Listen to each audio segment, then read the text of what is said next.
So for this compound interest problem, then for this given, so Peter invested 40,000 pesos in his savings account that earns 3.4% interest rate, then compounded semi-annually.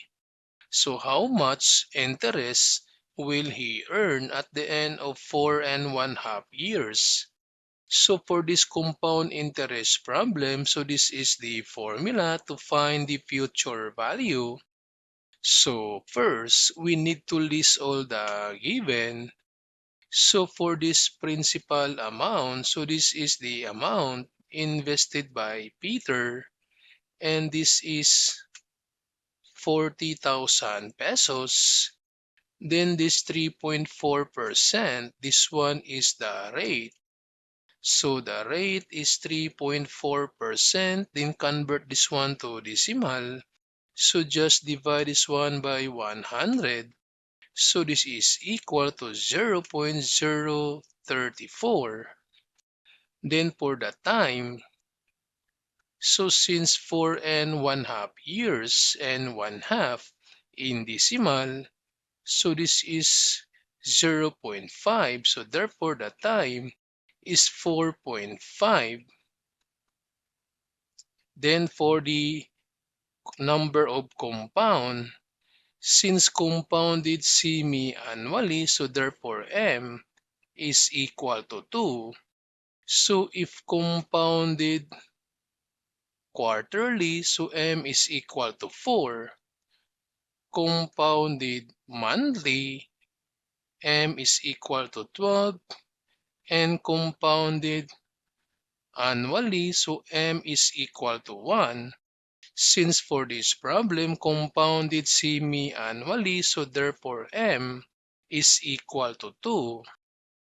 Then for N, the compounding period, so this is equal to M times the time. So M is 2 and the time is 4.5. Therefore, the compounding period is equal to 9. Then J for the rate of compound. So this is the rate over M. So the rate is 0.034, then over M is 2. So the compounding rate, so we have 0.034 divided by 2. So the rate per period is 0.017. So this is equal to 0.017. Then this time from this given, we can find now the future value. So the future value equals the principal amount.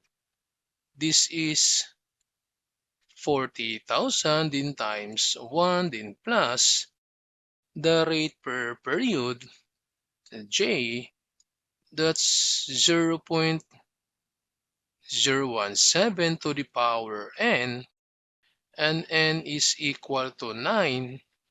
So to find out the future amount, that's 1.017.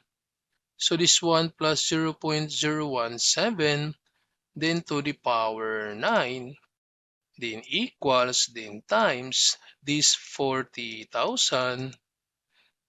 So the future value is 46,553.10.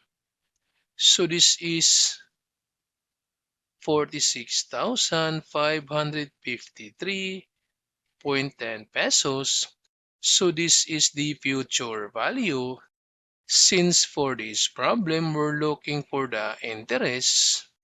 So to find the interest, so therefore from this future value minus the principal amount, so minus this 40,000, so therefore the interest is 6,553.10 pesos.